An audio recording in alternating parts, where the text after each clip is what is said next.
ప్రణాళికలో భాగస్థులు, వారి ఆదర్శ జీవిత సాక్ష్యము నేటి స్త్రీలకు మార్గదర్శకం. సారా, రిబకా, రాహాబు, దెబోరా, రూతు, నయోమి విశ్వాస నిరీక్షణకు మాదిరి. నడుచుకుందాము వారి మార్గములో, క్రీస్తు సహపరిచారకులై సంఘ సేవలో సాగుతూ నడచిన వారి జీవితం ఈ తరముకే ఆదర్శం.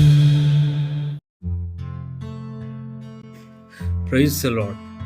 ఈ దిన బైబిల్లోని స్త్రీలు అను ఆధ్యాత్మిక కార్యక్రమంలో భాగంగా ఈ దినము మరి వ్యభిచార స్త్రీని గూర్చినటువంటి ధ్యానము మన మధ్యలో సిస్టర్ నిస్సి దేదీప్య గారు చేయబోతా ఉన్నారు. విని దీవించబడదాం. గ్రేస్ తెలుగు రేడియో శ్రోతలకు విమెన్ ఇన్ ద బైబిల్ కార్యక్రమానికి స్వాగతం పలుకుతున్నాను. ఈరోజు మన పాడ్కాస్ట్లో మన వాక్య భాగం యోహాను 8వ అధ్యాయం 1 నుండి 11 వచనాలు. యేసు ఒలీవల కొండకు వెళ్ళెను. తెల్లవారగానే యేసు తిరిగి దేవాలయంలోనికి రాగా ప్రజలందరూ ఆయన యొద్దకు వచ్చిరి గనుక ఆయన కూర్చుండి వారికి బోధించుచుండెను. శాస్త్రులను పరిసయ్యులను వ్యభిచారమందు పట్టబడిన ఒక స్త్రీని తోడుకొని వచ్చి ఆమెను మధ్య నిలవబెట్టి, బోధకుడా, ఈ స్త్రీ వ్యభిచారం చేయుచుండగా పట్టబడెను. అట్టివారిని రాళ్ళు రువ్వి చంపవలనని ధర్మశాస్త్రములో మోషే మనకు ఆజ్ఞాపించెను గదా, అయినను నీవేమి చెప్పుచున్నావని ఆయనను అడిగిరి. ఆయన మీద నేరము మోపవలనని ఆయనను శోధించుచు ఇలాగున అడిగిరి. అయితే యేసు వంగి నేల మీద వ్రేలితో ఏమో వ్రాయిచుండెను. వారు ఆయనను పట్టు వదలక అడుగుచుండగా ఆయన తల ఎత్తి చూచి, మీలో పాపము లేనివాడు మొట్టమొదట ఆమె మీద రాయి వేయవచ్చునని వారితో చెప్పి మరలా వంగి నేల మీద వ్రాయిచుండెను. వారు ఆ మాట విని పెద్దవారు మొదలుకొని చిన్నవారి వరకు ఒకని వెంట ఒకడు బయటికి వెళ్ళిరి. యేసు ఒక్కడే మిగిలెను. ఆ స్త్రీ మధ్యను నిలవబడి ఉండెను. యేసు తల ఎత్తి చూచి, అమ్మా, వారెక్కడ ఉన్నారు?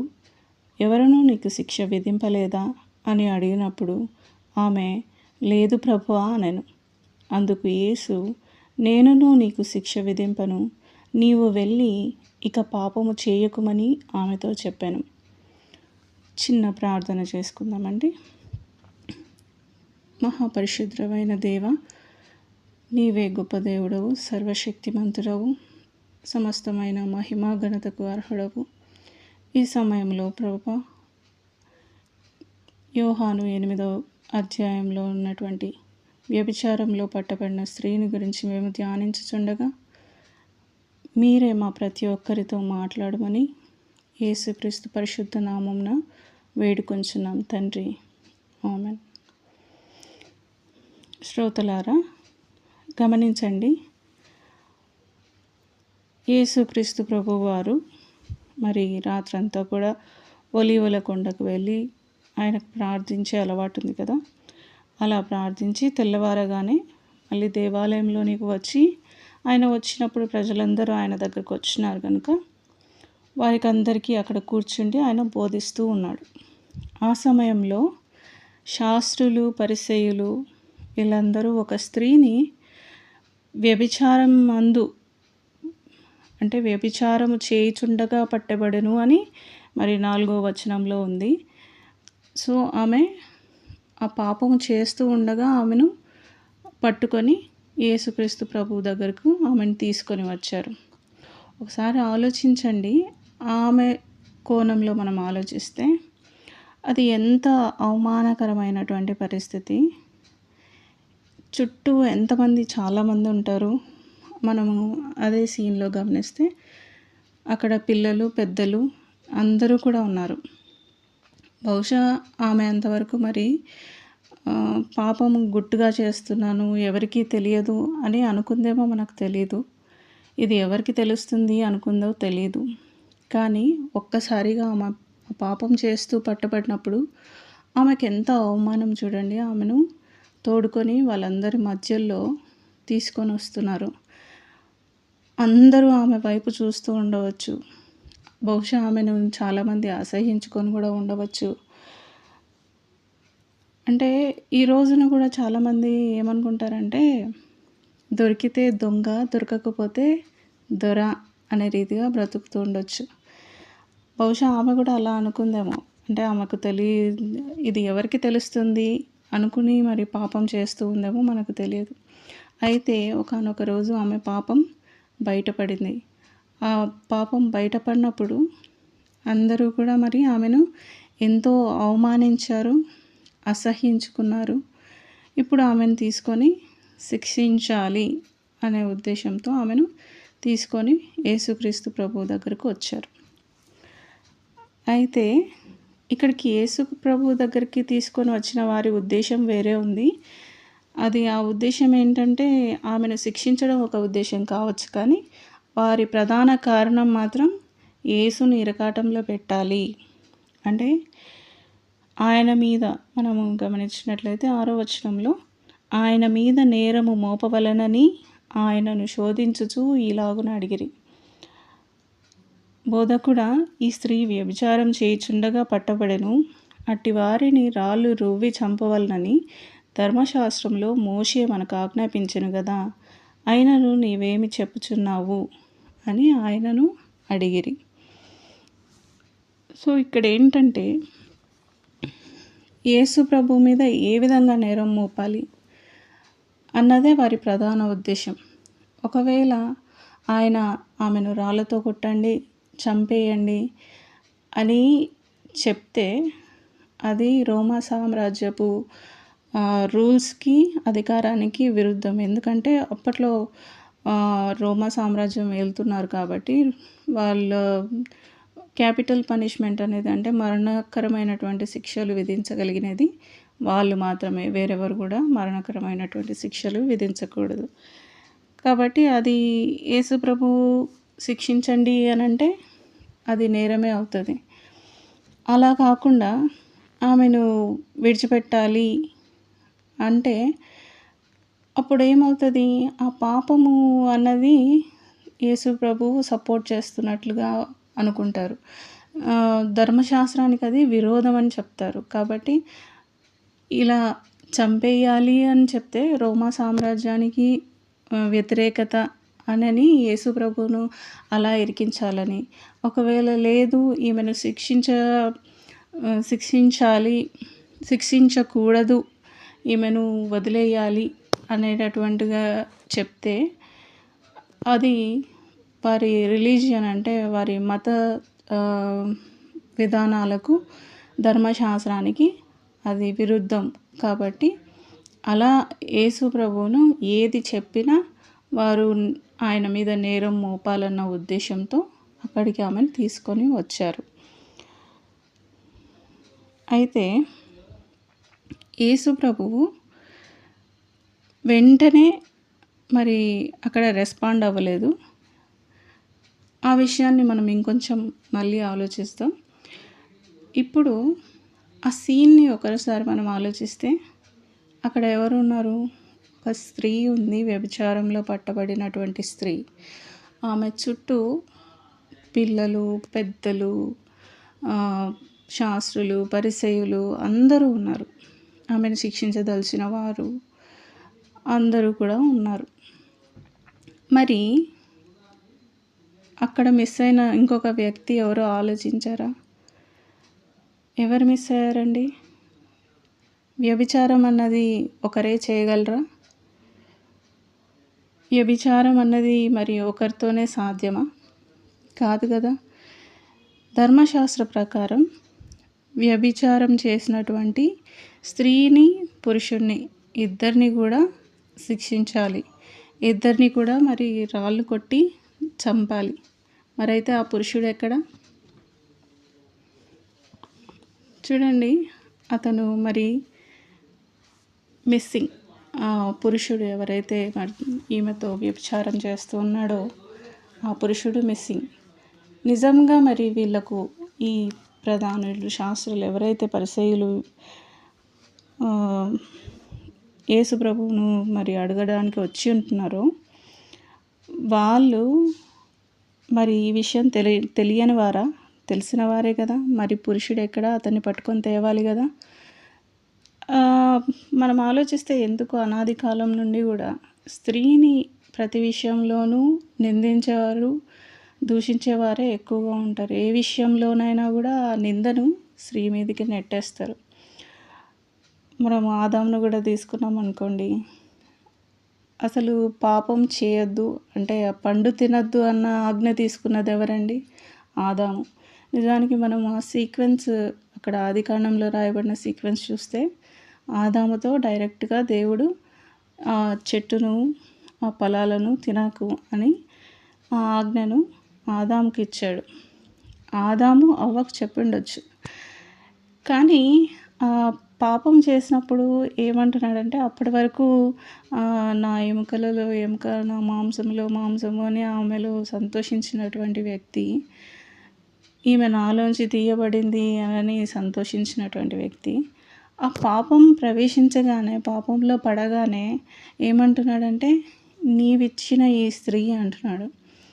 అప్పుడు ఆమె నా అనడం లేదు, నీవిచ్చినటువంటి ఈ స్త్రీ ఈమె అని ఆమె మీద నింద మోపుతున్నాడు. అసలు మరి ఆయనకు తెలుసు కదా, ఏ దేవుడు ఆయనకి ఇచ్చినటువంటి ఆజ్ఞ ఆయనకు తెలుసు కదా. కానీ ఆయననే ఉద్దేశపూర్వకంగానే ఆ యొక్క పండు తిని ఆ నెపాన్ని స్త్రీ మీదకు నెడుతున్నాడు. ఇప్పుడు కూడా చాలామంది సమాజం చేసే పని ఏంటంటే అన్ని విషయాలలో కూడా చాలా మటుకు స్త్రీలను నిందిస్తుంది. ఒక ఎగ్జాంపుల్గా మనం మాట్లాడుకుంటే రెగ్యులర్గా మనం తరచుగా వినేటటువంటి ఒక ప్రధానమైన స్త్రీల సమస్య అంటే లైంగిక వేధింపులు. చూడండి, ఈ లైంగిక వేధింపులు కేసెస్ మనము న్యూస్ ఎప్పుడైనా విన్నప్పుడు అందరూ కూడా అసలు అక్కడ ఏం జరిగింది అని మొదట అన్ని విషయాలను తెలుసుకోకముందే, సపోజ్ అది ఒకవేళ రాత్రికాల సమయంలో జరిగింది అనుకోండి, బయట people are very quick to judge. తొందరగా ఏమని మాట్లాడతారంటే ఆమె ఎందుకు ఆ టైంలో అక్కడ ఉంది, ఒంటరిగా ఎందుకు వెళ్ళింది, ఈ డ్రెస్ ఎందుకు వేసుకుంది, అలా ఎందుకు చేసింది, ఆమెనే చేసిందేమో, ఇలా మరి ప్రతి విషయాన్ని కూడా ఒక స్త్రీ మీదనే మరి ఆ యొక్క నెపాన్ని వేయాలని నిందను వేస్తారు. ఒక స్త్రీని మాత్రమే మరి నిందపాలు చేస్తారు. కానీ నిజానికి మనం ఆలోచిస్తే లైంగిక వేధింపులు ఒక అర్ధరాత్రి పూట మాత్రమే జరగడం లేదు. ఒక పెద్దవాళ్ళకు మాత్రమే కాదండి, మర్యాదపూర్వకమైన డ్రెస్ వేసుకున్న వాళ్ళకైనా, చిన్న పిల్లలకైనా, నెలల పిల్లలకు, సంవత్సరాల పిల్లలకు, మరి పెద్దవారికి, ముసలివారికి, ఏ వయసు అనేది వయసుతోనూ, బట్టలతోనూ, వేటితోనూ సంబంధం లేకుండా లైంగిక వేధింపులకు గురవుతున్నారు. కానీ సమాజం ఏమంటుందంటే ఆ టైంలో ఎందుకు అక్కడ ఉంది, ఎందుకు ఇలా చేసింది, ఎందుకు ఆ డ్రెస్ వేసుకుంది అనేటటువంటి రీతిలో మరి స్త్రీలను గురించి ఒక జడ్జ్మెంట్ చేస్తారు. నిజానికి మనం చూడండి, ఒకవేళ స్త్రీలే ప్రలోభ పెడుతున్నారు, లేకపోతే వాళ్ళను ఆకర్షిస్తున్నారు అని అంటే, యోసేపుని గురించి మనం ఆలోచిస్తే అసలు ఎంత పరిశుద్ధమైన జీవితం జీవించాడు. హృదయంలో దేవుని వాక్యం ఉన్నప్పుడు ఆమె శోధించిన ఆ శోధనకతను లొంగలేదు. ఎందుకంటే దేవుని ఆజ్ఞకు లోబడేటటువంటి వాడు కనుక. కాబట్టి మనం కూడా ఏంటంటే ఇతరులను త్వరగా జడ్జ్ చేసే విషయంలో కొంత వెనక్కు తగ్గి మనము మరి దేవుని వాక్యాన్ని పిల్లలకు బోధించేవారుగా ఉండాలి. ఆడపిల్లల, మగపిల్లల కాదు, మగపిల్లలకు స్త్రీలను గౌరవించడం నేర్పించాలి, పరిశుద్ధమైన జీవితం జీవించడం నేర్పించాలి. ఆడవారికి కూడా మర్యాదపూర్వకమైన జీవితం ఎలా ఉండాలో నేర్పించాలి అమ్మాయిలకు. కాబట్టి పరిశుద్ధత అనేది ఒకరికో సంబంధించినటువంటిది కాదు. ఇద్దరు కూడా, ఆడపిల్లలైనా మగపిల్లలైనా దేవుని వాక్యాన్ని బట్టి పరిశుద్ధమైన జీవితం జీవించాలి. అదే దేవుని చిత్తం. ఇప్పుడు మనము యేసుక్రీస్తు ప్రభువుని గురించి ఆలోచిస్తామండి. ఆయన మరి వెంటనే ఆ స్త్రీకి తీర్పు తీర్చేశాడా, చెప్పాడా, లేదా పక్కన ఉన్నటువంటి ఆ వ్యక్తులకు కానీ, వ్యక్తులు వాళ్ళు తొందర చేస్తున్నారు ఇప్పుడే చెప్పమని. మరి మనం చూసినట్లయితే 7వ వచనంలో ఉంటుంది, వారు ఆయనను పట్టువదలక అడుగుచుండగా అని అక్కడ ఉంది. ఆయన ఇటు వీళ్ళకి వెంటనే రెస్పాండ్ అయ్యి శాస్త్రులు పరిసయ్యులకు సమాధానం చెప్పలేదు ఏం చేయాలని అడిగినప్పుడు. అటు ఆ స్త్రీకి కూడా ఆమెను ఏం చేయాలనేది కానీ, ఆమెతో మాట్లాడినట్టు కానీ లేదు. ఆయన నెమ్మదిగా నిదానించి వంగి వేలితో ఏమో రాస్తూ ఉన్నాడు. ఆయన ఏం రాస్తున్నాడు అనే దాని గురించి చాలా డిఫరెంట్ వర్షన్స్ ఉన్నాయి. కాకపోతే మనకు బైబిల్లో అయితే ఆయన ఏం రాస్తున్నాడు అనే దాని మీద అక్కడ లేదు. కానీ ఆయన అయితే క్విక్గా వెంటనే దానికి రియాక్ట్ అవ్వలేదు. ఆ సందర్భానికి అది సమయోచితమైనటువంటిది. వెంటనే వీళ్ళతో చెప్పినా, ఆమెతో ఏది చెప్పినా అది ఒక సమస్య అక్కడ ఉండేది. మనం నిదానించు వారమై ఉండాలి అని మనం నేర్చుకోవాలి. కొన్ని విషయాలు ఉన్నప్పుడు, మనల్ని చిక్కులో పెట్టే విషయాలు ఉన్నప్పుడు త్వరపడి నిర్ణయాలు తీసుకోకూడదు. అప్పుడు వాళ్ళు మరలా పట్టు వదలకుండా అడుగుతున్నప్పుడు అప్పుడు యేసుప్రభు అన్నాడు, మీలో పాపము లేనివాడు మొట్టమొదట ఆమె మీద రాయి వేయవచ్చును అని చెప్పేసి మళ్ళీ వంగి నేల మీద ఏదో రాస్తూ ఉన్నాడు. ఆయన ఒక్కటే చెప్పినాడు, ఎవరిని సమర్థించలేదు, ఎవరిని గద్దించలేదు. ఒక్క మాట ఏం చెప్పినాడంటే, మీలో పాపం లేనివాడు మొట్టమొదట ఆమె మీద రాయి వేయండి. ఆ మాట చెప్పినప్పుడు ఏం జరిగిందో మనం చూద్దాం. ఆయన అట్లా చెప్పి మరలా వంగి నేల మీద వ్రాయిచుండెను. వారు ఆ మాట విని మనస్సాక్షి చేత గద్దింపబడిన వారై, పెద్దవారు మొదలుకొని చిన్నవారి వరకు ఒకని వెంట ఒకడు బయటికి వెళ్ళిరి. చూడండి, యేసుప్రభు ఆ మాట అన్నప్పుడు వాళ్ళకందరికీ కూడా మరి మనస్సాక్షి చేత గద్దించబడిన వారై అని మనకు అక్కడ కింద నోట్లో మెన్షన్ చేస్తున్నారు. వారి మనస్సాక్షి యేసుప్రభుతో వాళ్ళు మాట్లాడినప్పుడు, యేసుప్రభు ఆ మాట అన్నప్పుడు వాళ్ళ మనస్సాక్షి వారిని గద్దించింది. ఎందుకంటే అందరిలోనూ అందరూ కూడా మరి ఏ భేదం లేదు, అందరూ కూడా పాపం చేసిన వారే. వారి పాపములు వాళ్ళకు తెలుసు.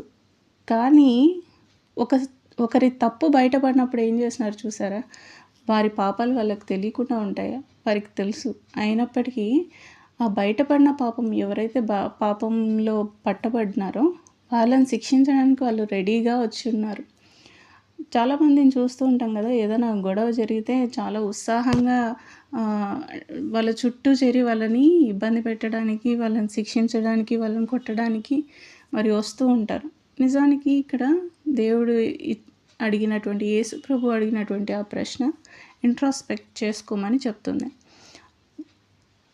మీలో పాపం లేనివాడు మొదట రాయి వేయండి. కాబట్టి ఆ మాట వారిని గద్దించింది. ఆ గద్దించినప్పుడు వారు అనుకున్నారు వారి మనసులో, అమ్మో నేను కూడా ఈ పాపం చేసినాను కదా, నేను కూడా పాపినే కదా అనేది వారికి అర్థమైంది. అప్పుడు పెద్దవారితో పాటు చిన్నవారి వరకు అందరూ కూడా రాళ్ళు పడేసినారు. ఇంకా ఆమె మీదకి వేసేటటువంటి రాళ్ళు కింద పడిపోయినాయి. ఆమె మీద వేయలేదు. అక్కడి నుంచి ఒకని వెంట ఒకడు బయటికి వెళ్ళిపోయినారు. యేసు ప్రభు దగ్గరకు వచ్చినప్పుడు యేసు ప్రభు మాటలు వారిని గద్దించినాయి. ఆయన గద్దించకుండానే ఆ గద్దింపు వాళ్ళలో కలిగింది. ఇప్పుడు ఆ సీన్లో ఇద్దరే ఉన్నారు. ఎవరు అంటే యేసు ఒక్కడే మిగిలెను. ఆ స్త్రీ మధ్యను నిలవబడి ఉండెను. చూడండి, యేసు ప్రభువే మరి పాపము లేనటువంటి వాడు. ఆయన ఏ పాపము ఎరుగనటువంటి వాడు. అందుకే ఆయన అక్కడ ఉన్నాడు. ఆ స్థితిలో అక్కడ ఆమెను శిక్షించగలిగినటువంటి అర్హత ఉన్న వాళ్ళలో యేసు ప్రభు మాత్రమే ఉన్నాడు. యేసు ప్రభు మాత్రమే ఆమెను శిక్షించగలిగినటువంటి వాడు. అయితే యేసు ప్రభు ఏమంటున్నాడంటే, యేసు తల ఎత్తి చూచి, అమ్మ, వారెక్కడ ఉన్నారు? ఎవరునూ నీకు శిక్ష విధింపలేదా అని అడిగినప్పుడు ఆమె, లేదు ప్రభువా అనను. అందుకు యేసు, నేనును నీకు శిక్ష విధింపను, నీవు వెళ్ళి ఇక పాపము చేయకుమని ఆమెతో చెప్పాను. అప్పుడు ప్రభు ఇంకా తల దించుకునే ఉన్నాడు కదా, తల ఎత్తి ఆమెను చూచి, అమ్మ, వాళ్ళు ఎక్కడ? ఎవరు నీకు శిక్ష వేయలేదా అని అడిగితే అప్పుడు ఆమెకు ధైర్యం వచ్చేసి ఉండొచ్చు. ఫస్ట్ అసలు మొదట అక్కడ ఎంతో భయంతో వారి మధ్యలో వచ్చి ఉండొచ్చు. ఎంతో అవమానంతో, ఇంకా అయిపోయింది, ఇంకా నా జీవితం అయిపోయింది, ఇప్పుడు ఈ రోజుతో నన్ను ఇంకా రాళ్ళు విసిరి నన్ను చంపేస్తారు అని ఆమె భయపడి ఉండొచ్చు. ఇక ఈ దినం నాకు చివరి దినం అవుతుంది అని అనుకుందేమో. అయితే యేసు ప్రభు దగ్గరకు వచ్చినప్పుడు యేసు ప్రభు వారిని గద్దించి వారు అక్కడి నుంచి వెళ్ళిపోయిన తర్వాత యేసు ప్రభు కూడా అంటున్నాడు, అమ్మ, నేను కూడా నిన్ను శిక్షించను, నేనును నీకు శిక్ష విధింపను, నీవు వెళ్ళి ఇక పాపం చేయకము అని చెప్పినాడు. ఆమె ఆ క్షణంలో యేసుక్రీస్తును ప్రభువు అని గుర్తించింది. ఆమె చెప్తుంది, లేదు ప్రభువా, నిన్ను ఎవరైనా శిక్షించారా అమ్మ అని అడిగినప్పుడు, లేదు ప్రభువా, యేసు ప్రభువును ఆమె ప్రభువుగా, యేసును ప్రభువుగా ఆమె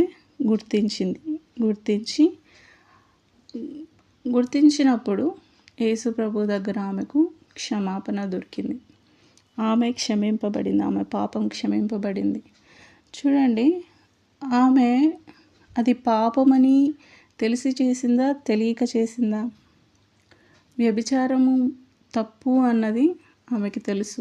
ఆమెకే కాదు, వారందరికీ కూడా, ఎన్నో తరాల నుంచి కూడా వారికి ధర్మశాస్త్రం వచ్చిన దగ్గర నుండి అది పాపము అని తెలుసు. కానీ మనలో కూడా చాలామంది ఇలాగే ఉంటారు. ఏది చేయదగిందో అది చేయరు, కానీ చేయతగనిది అని తెలిసి కూడా, పాపము అని తెలిసి కూడా, నన్నెవరు చూస్తున్నారు అనుకుంటారో, ఇదొక్కసారి అనుకుంటారో, పాపంలో పడిపోతూ ఉంటారు. అయితే ఆ పాపం బట్టబయలైనప్పుడు ఆ పాపం వారిని ఎంతో అవమానకర పరిస్థితుల్లోనికి తీసుకొని వస్తుంది. అందరూ వారిని నిందించే వాళ్ళుగా, వారిని శిక్షించే స్థితిలోనికి తీసుకొని వస్తుంది. నిజానికి అక్కడ ఆమె ఉన్నటువంటి ఆ పరిస్థితుల్లో ఆమె మరణించాల్సిందే, దారుణంగా రాళ్ళతో కొట్టబడాల్సినటువంటి పరిస్థితి.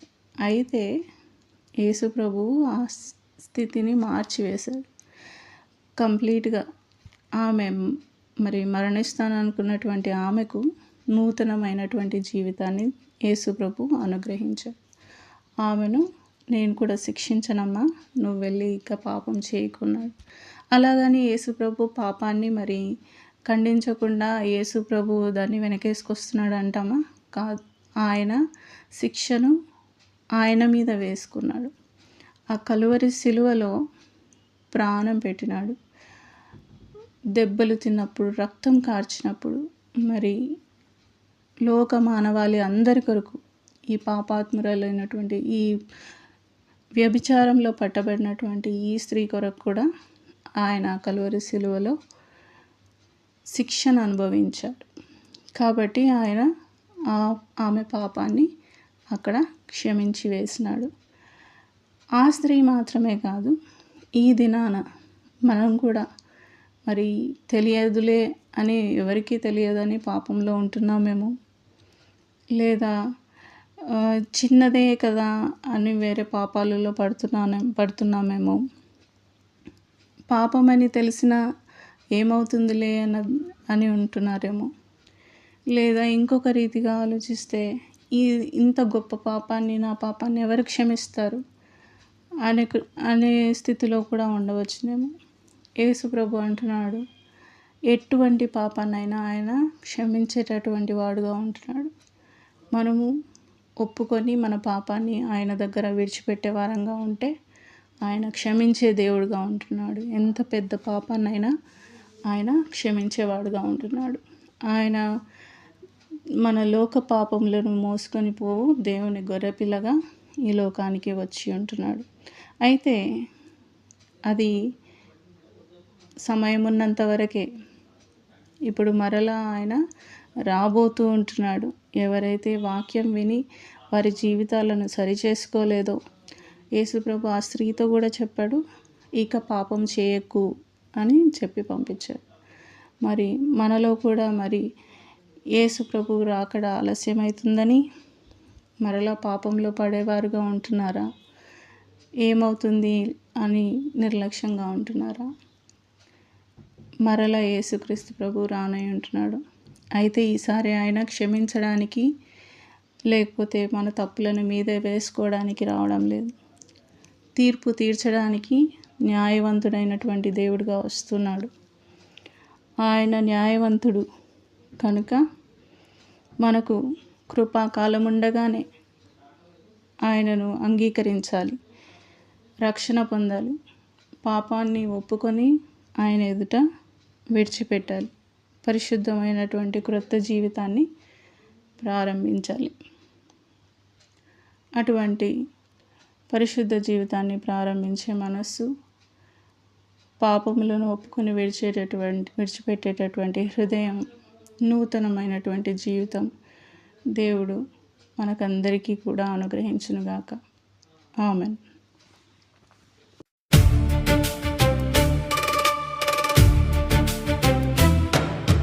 బైబిలులోని స్త్రీలు దేవుని ప్రణాళికలో భాగస్థులు. వారి ఆదర్శ జీవిత సాక్ష్యము నేటి స్త్రీలకు మార్గదర్శకం. సారా, రిబకా, రాహాబు, దెబోరా, రూతు, నయోమి విశ్వాస నిరీక్షణకు మాదిరి. నడుచుకుందాము వారి మార్గములో. క్రీస్తు సహపరిచారకులై సంఘ సేవలో సాగుతూ నడచిన వారి జీవితం ఈ తరముకే ఆదర్శం.